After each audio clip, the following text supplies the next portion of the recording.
Um guerreiro que passou por todos os postos da hierarquia militar de sua época e chegou a marechal, mercê dos atributos de soldado que o consagraram como legendário.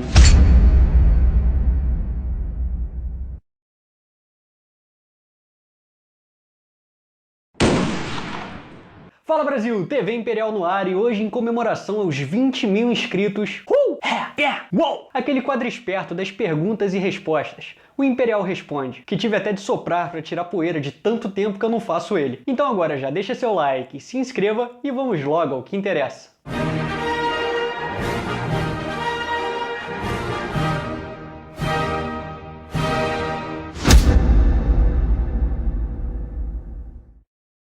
E a primeira pergunta é do Ricardo Santana Santos. Gostaria de saber como era vista a possibilidade de, após a morte de Dom Pedro II, a coroação da Princesa Isabel como nossa imperatriz.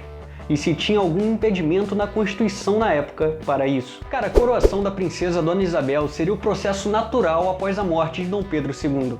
Assim, não havia nenhum impedimento na Constituição contra a Princesa Imperial. Agora, o que havia era uma meia dúzia de idiotas, imbecis, grupos que não aceitavam uma mulher no trono, onde chegaram até a fazer propaganda contra, falando que Dona Isabel seria uma fantoche nas mãos do marido, o Conde D, e que na verdade seríamos conduzidos por um francês. Mas claro que isso não tinha fundamento algum, Sua Alteza era completamente independente. E a próxima pergunta é do Guilherme Rosa. Dom Pedro I teve seus altos e baixos, e foram muitos baixos.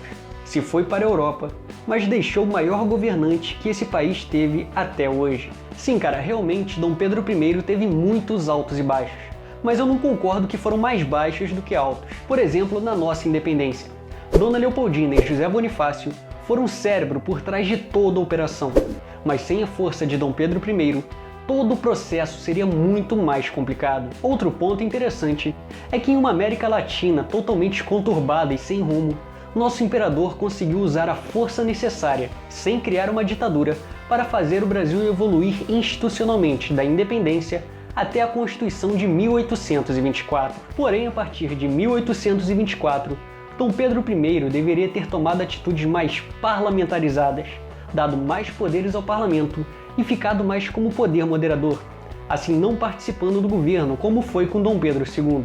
Se isso não evitasse, pelo menos aliviaria, e muito, a crise que acabou fazendo abdicar em 1831. E agora o Sly Cooper pergunta: TV Imperial, desculpe a insistência, mas queria saber o que vocês acham de Laurentino Gomes e suas obras literárias. Essa é uma das perguntas que eu mais recebo aqui, cara, sério.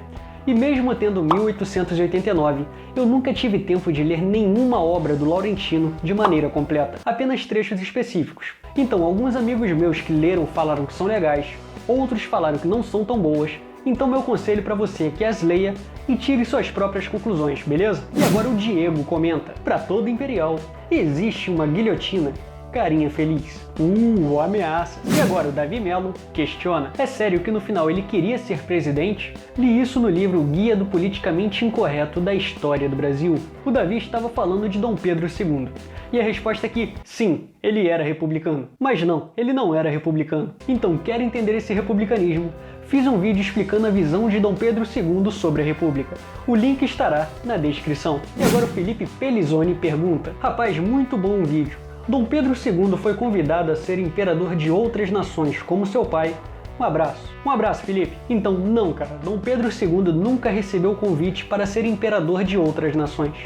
O mais perto que isso chegou foi em 1876, quando o imperador recebeu votos para ser presidente dos Estados Unidos. Quando eu descobri isso, eu também fiquei meio... O quê? Pois é, e tem até um vídeo da Concorrência, um canal que convida as pessoas falando vamos falar de história. É Concorrência, eu não vou falar o nome do canal, que explica esse fato, vale a pena conhecer essa história. E sobre esse convite que ele falou, foi quando Dom Pedro I foi convidado a ser imperador da Ibéria. O império que uniria Brasil, Portugal, Espanha e todas suas colônias sobre a mesma coroa. Se você quer conhecer essa história, o link estará na descrição. E a última pergunta, pois é, já é a última. Mas mande suas perguntas, que quem sabe ela não aparece no próximo Imperial Responde.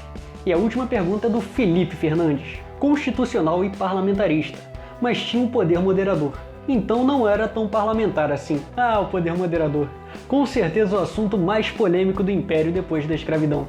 Eu não vou falar sobre ele aqui agora, mas relaxa que eu vou fazer um vídeo exclusivo explicando cada ponto do poder da coroa brasileira. Tá bom, eu sei que eu estou prometendo um vídeo sobre o poder moderador há muito tempo, mas quem sabe não vem surpresa por aí. Mas para você, meu amigo apressado que não quer esperar o vídeo, vou deixar 2 links na descrição que explicam bem como era o poder moderador e você terá uma noção de como atuava a coroa brasileira, beleza?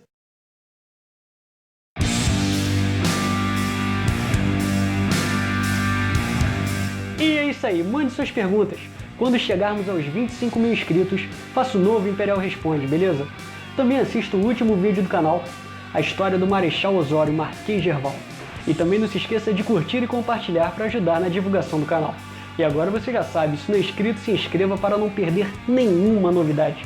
Já somos mais de 20 mil inscritos e... mas quanto ao número de inscritos, não vamos colocar uma meta. Vamos deixar a meta em aberto. Mas quando alcançarmos a meta, vamos dobrar a meta.